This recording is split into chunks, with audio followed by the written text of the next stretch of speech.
You look up for it. What? You look up for it. No, sir.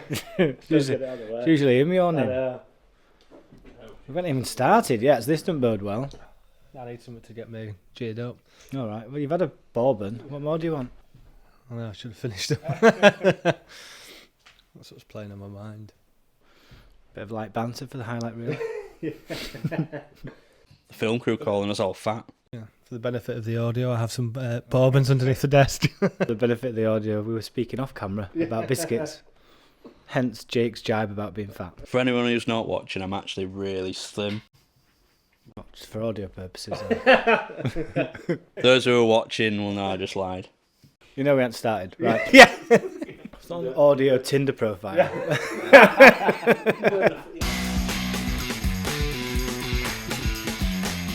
Welcome to the Cutting Room Podcast, brought to you by 7 Videos and me, Paul Sherwood. Each week we'll be cutting through the things that you want to know about video marketing. 7 Videos have been going for nearly 10 years now, and over that time we've had many achievements but also learnt a lot of things along the way. This podcast is an opportunity for us to share all that knowledge and all that experience with you. Each episode is going to focus on a different topic, concluding with our 7 top tips that you can start to put into action in your business. As with all podcasts out there, you know the drill. If you think it's any good, don't forget to give us a follow and keep up to date on when the next episode drops. Hello and welcome to this week's episode of The Cutting Room. And this week we're going to be talking all about how to generate leads through video marketing. I'm Paul Sherwood, one of the founders here at 7 Videos, and I am joined this week by Joe, who's also a fellow founder of the business. Hello, everyone. Hello, everyone. And also Jake, who is one of our producers here at 7. Hello, Jake. Hello, Paul. How are we all feeling this week? Ready to go? Good. Another week, another podcast. Rolls off the tongue. Yeah, it does, doesn't it? Yeah. Jake, are you in the sort of feeling good territory yet? Yeah, I'm actually running out of things to answer to how we're feeling. Well, there's only so many ways you can say not bad, okay? I mean, good. We can progress to good. Maybe just turn up when we say, no, I'm actually not all right. Can we talk about it? Yeah, we can get into that, but we'll have to save that for another week, 'cause I don't have that in my notes this week. So, last week we were talking all around sort of case studies and creating the best video case studies. This week's kind of loosely linked it is linked, I should say, in creating videos that are going to generate leads into your business. We're doing quite a lot as a business around, there's various different models out there. There's the Ada model, there's the HubSpot Attract, Engage, Delight. There's various other different models about raising awareness, interest, and essentially what you're trying to do is you're trying to turn strangers into visitors, visitors into leads, and then nurture those leads into prospects and into being a client, essentially. So that's what we're looking to do. And today we're looking to cover how video kind of fits into all that. Agreed? Agreed. One of the main things you need to do at the very beginning when you're looking at this is really understanding the prospect to buyer journey that a prospective customer may go on, because in doing that you identify all those potential touch points and how to move them along that kind of journey, I guess. I think only by doing that can you actually decide what video content is going to work well for each person, because depending on where they are along that journey, different types of content works better and is more suited.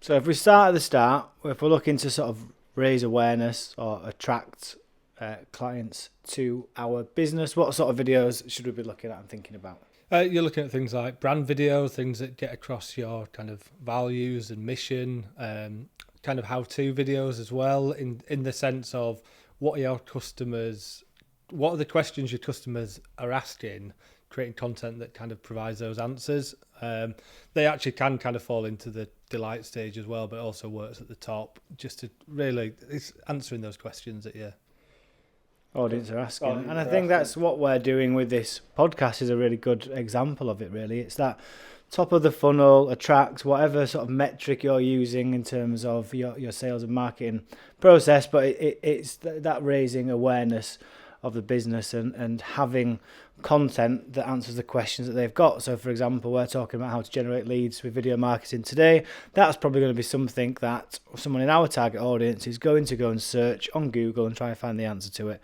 And then us three are going to pop up and answer that question for them. And that's the theory behind it.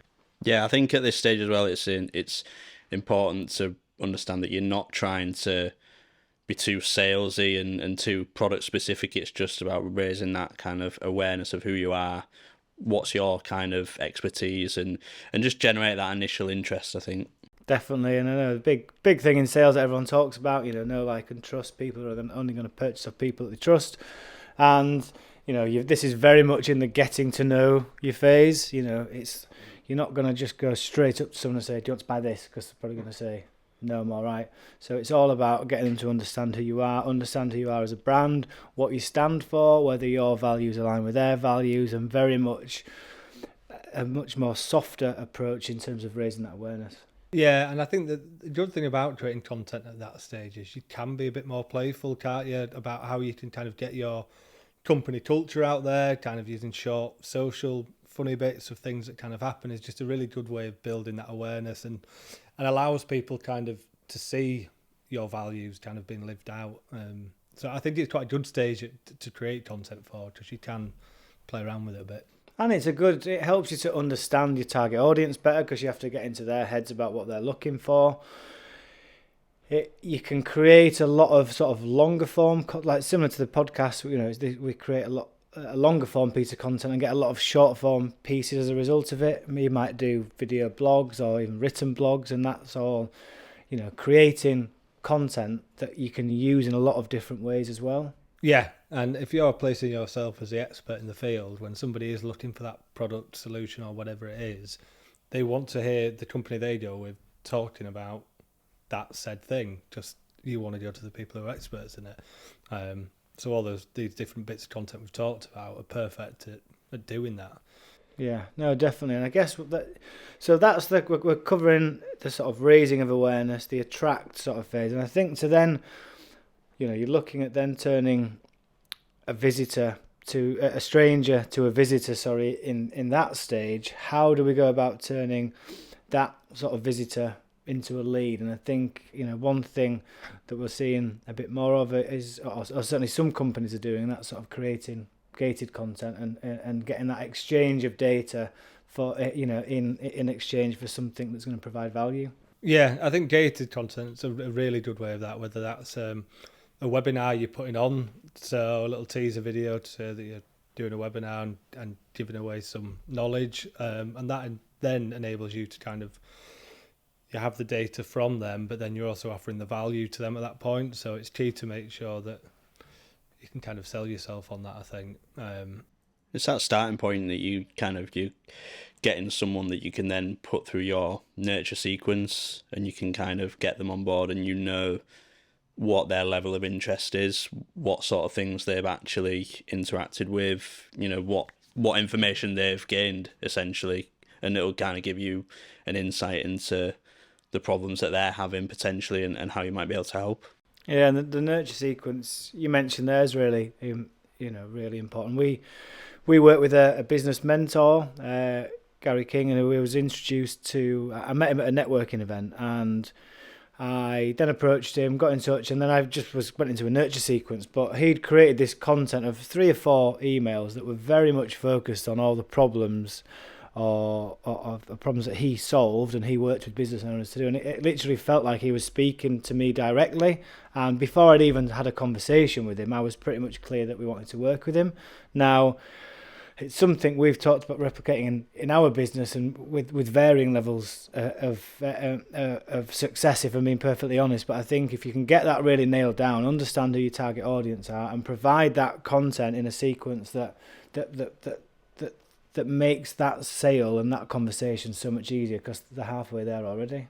Yeah, and I think the good thing with that is you get, and you don't always get it right first time, but the good thing about it is you can kind of see straight away whether it's not working, because straight away how many people are getting through to that next stage.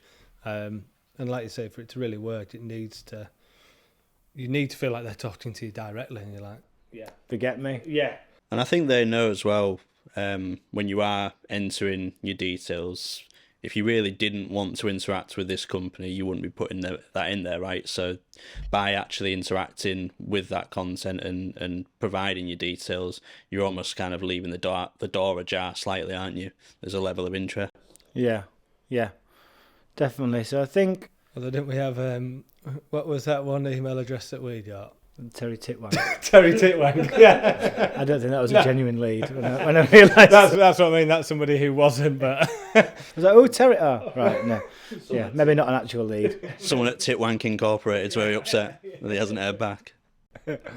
So moving on, I think that's kind of covering off the lead raising awareness aspect. It's not just generating leads, but it's how we turn leads into business. So that's nurturing those prospects, turning those visitors into leads, and those leads essentially into customers. So that's in the HubSpot sort of metric. That's very much the engage phase. So what sort of content and conversations and stuff should we be creating at that point?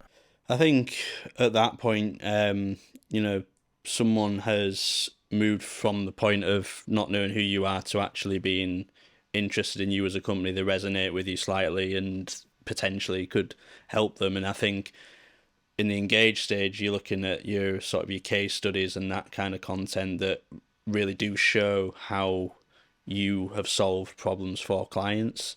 And I think those can be really powerful in terms of moving someone from just being slightly curious to actively engaged in using you as a company, because especially if you've demonstrated that you can solve the problem that they are experiencing through another client in a case study, they're very likely to want to engage with you.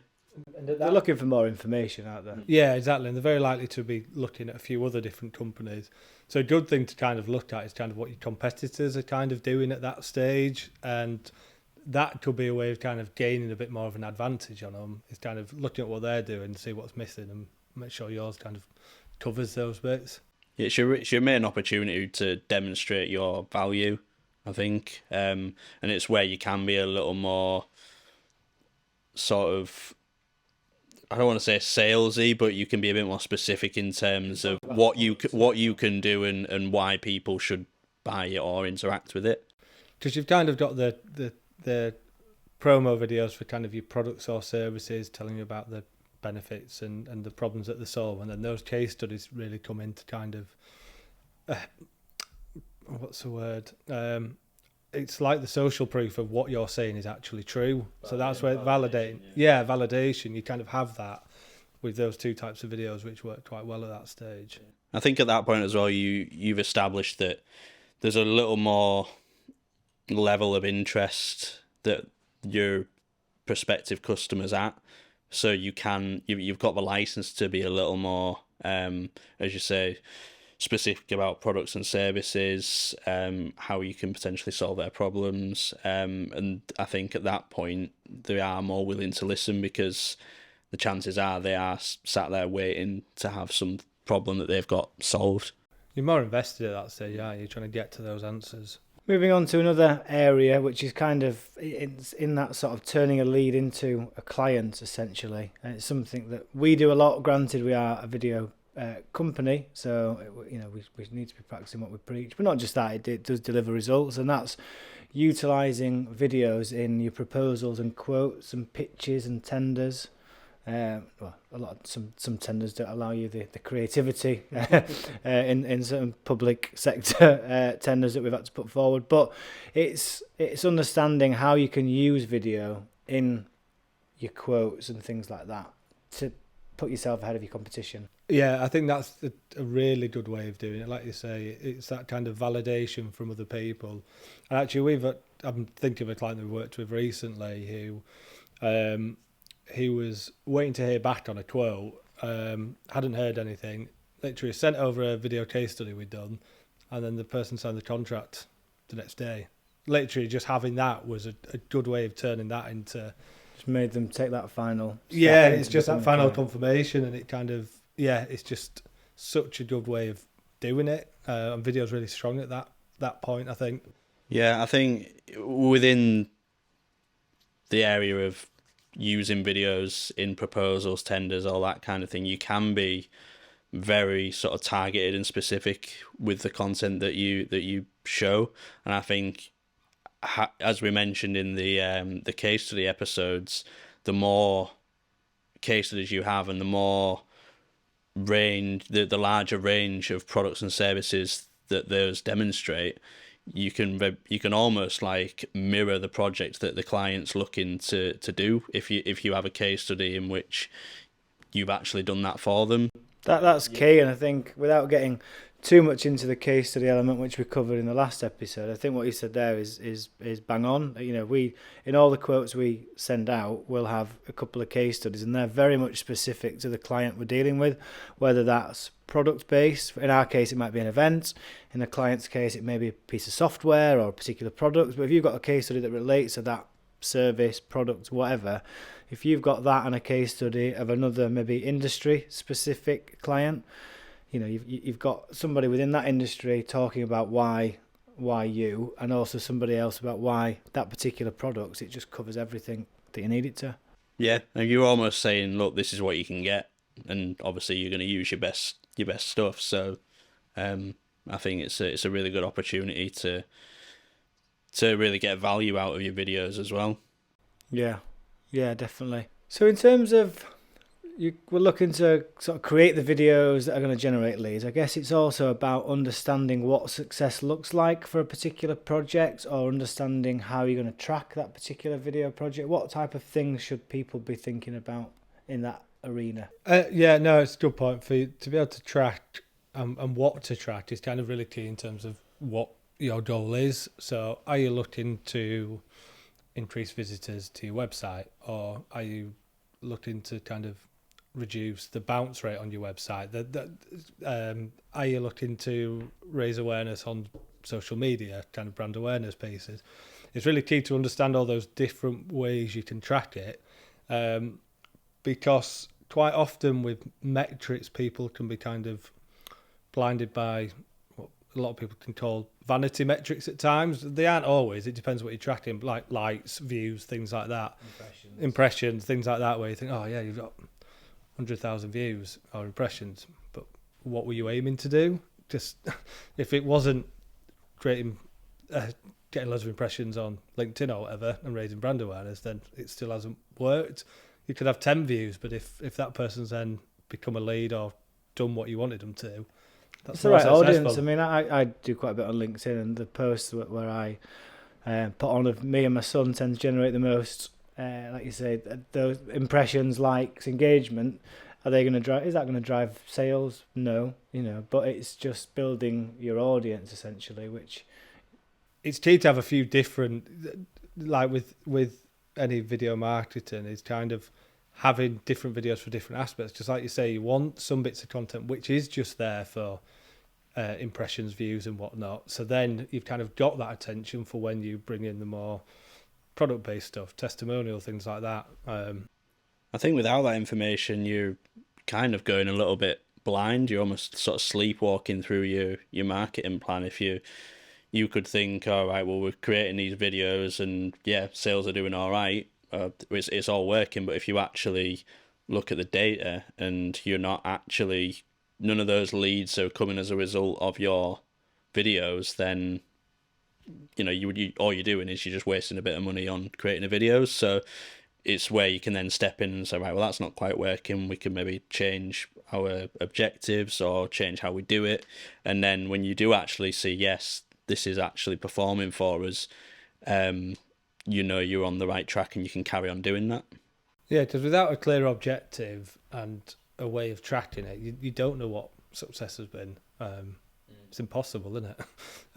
Yeah, it's very much dependent on what the campaign is, then they have to be aligned with your business goals as well. So you've got the goals within a business, you set the different strategies around it, and then the marketing are creating campaigns to deliver those business goals. And it's understanding that those metrics for something as small as just one video project are still targeting the same things that are going to deliver on those business goals in some way. Yeah, and I think it's also about using the metrics to kind of learn from things as well. Just not every video you put out is going to be a success. That's fact. Yeah, unless you're us, which everyone, yeah. But like it's impossible. You learn as you do it, and it's kind of look at the right numbers as to. So if you are brand awareness, why are the views so low? Why are the impressions low? Or if it's click through, or actually the views are low, but people are clicking through. So right, that's good. It enables you to kind of retweet things and change. Like there's things like Wistia, which is a video hosting platform.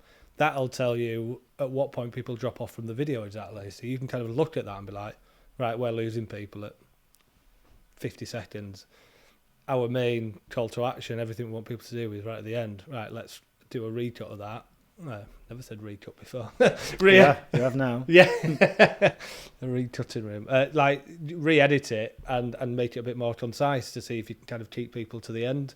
And it's just really understanding those metrics and what you can do off the back of it.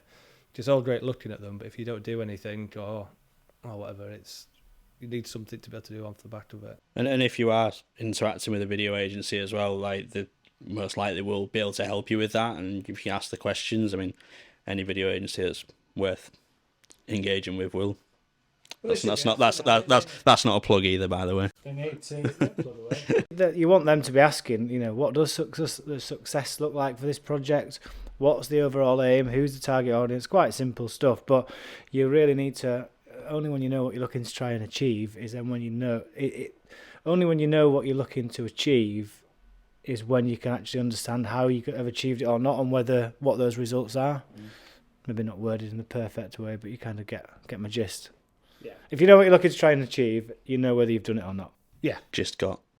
Am I there now? Yeah, just got apparently. Just got. That's covering off the tracking and delivering success of video. I guess there's something in there around about kind of optimizing your video dependent on what channel or platform it's going to sit on. There's a lot more vertically filmed, social first content being created. What have we got to kind of say about all that? Different channels require very different types and formats of content, and that's not just in terms of the aspect ratio. Like you say on socials, you've got 1:1 for Instagram, vertical for Facebook. I think that's right. You can do vertical on all of them. Yeah, so like your stories. But again, there's like different videos that work better for different channels. So sort of longer form content is probably better placed on your website on a landing page, whereas your shorter form content and your click through stuff, that works better for your social channels. And the key is really understanding the channels that you're doing it on. So a lot of people talk about being social first now and creating content for social first rather than creating a video which you're going to use on the webpage and then try and get it to fit into social. And actually, as a video company, with vertical video, it is a technical challenge. Like if you film everything 16:9 like that and then crop it to like that, there's some very particular considerations you have to take to make sure it works that way. So if you we've done it with this podcast. It cuts you two out and it just focuses on me. Yeah, exactly. And that's what it kind of means is if you know that predominantly it is going to be a story or in vertical, then you need to shoot it that way and plan the idea like that, because there'll be some video ideas that just don't work vertical. So that's a real key consideration, I think. And I think paid ads are worth sort of considering beforehand whether you are going to go down that route.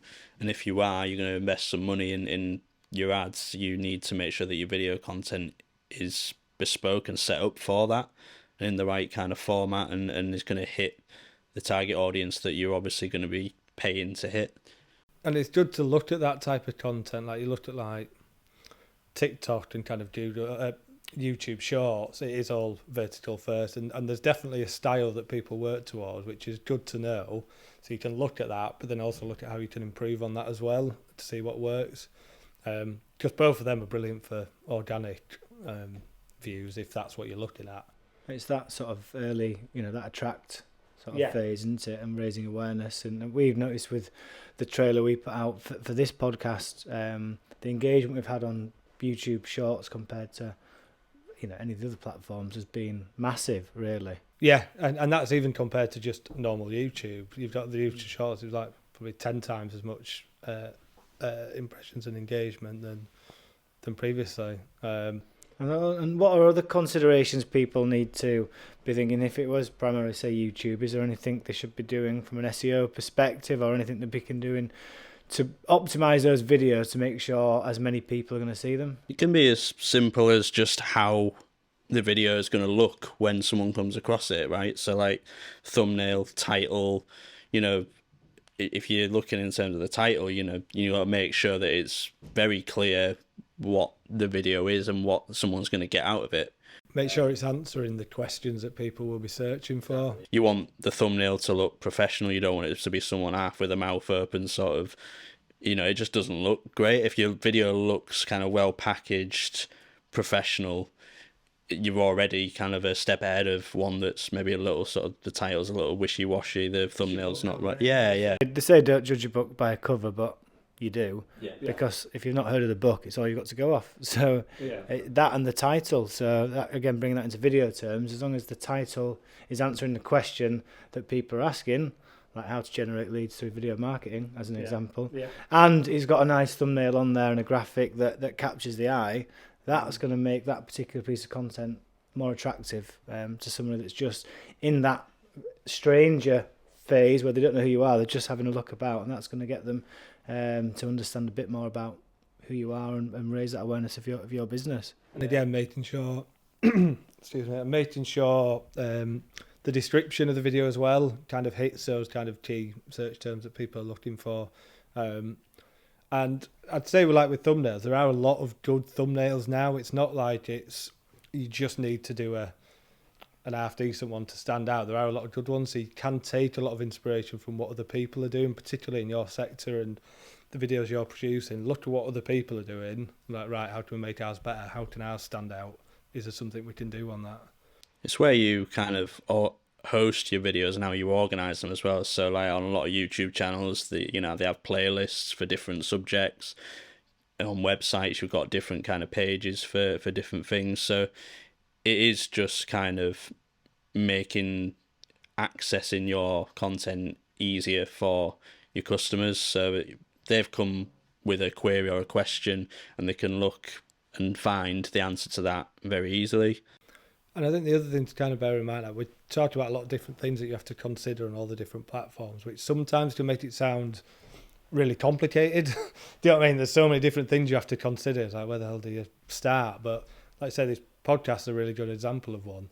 Few considerations when filming to make sure it's easy enough to go vertical. It doesn't, and then having a bit of a think about the title and everything. We've created a lot of content with this, which can work across different platforms, which, because we thought about it at the start, actually going through it is fairly simple.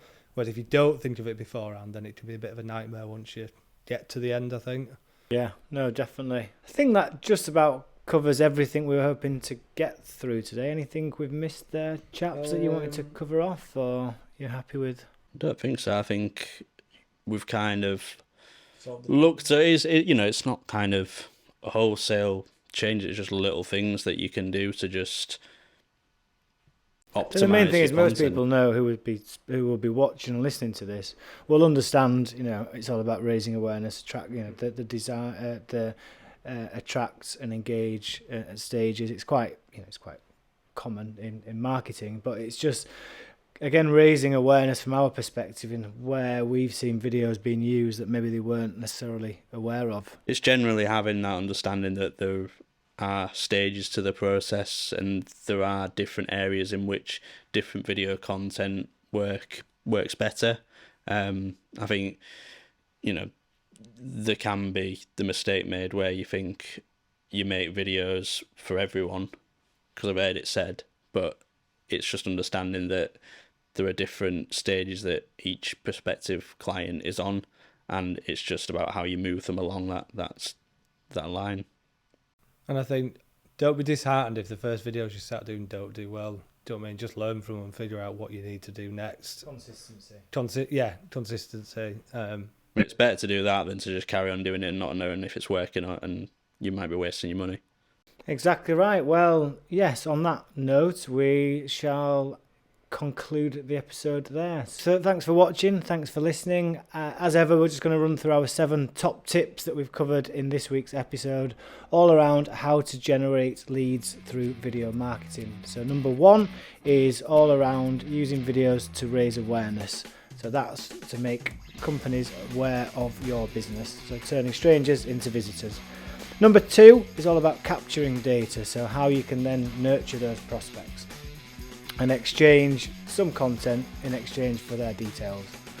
Number 3 is all around nurturing prospects, so moving them along the buyer's journey, turning them from strangers into leads and ultimately clients. Number 4 is to start using videos in your proposals and in your quotes. Number 5, as we talked about in the last episode, is to be using video case studies. Number 6 is to make sure you track the success of your videos and really understand the metrics that are used. And number 7, ensure that you're optimizing your videos for the channel or platform that they sit on. So thanks for joining me again this week, folks. Hope you've enjoyed yourselves. For those that have watched that and enjoyed it, please remember to like, to follow the show, to rate it as you see fit. Thanks for tuning in, and we look forward to seeing you again in the next episode of The Cutting Room. See you soon.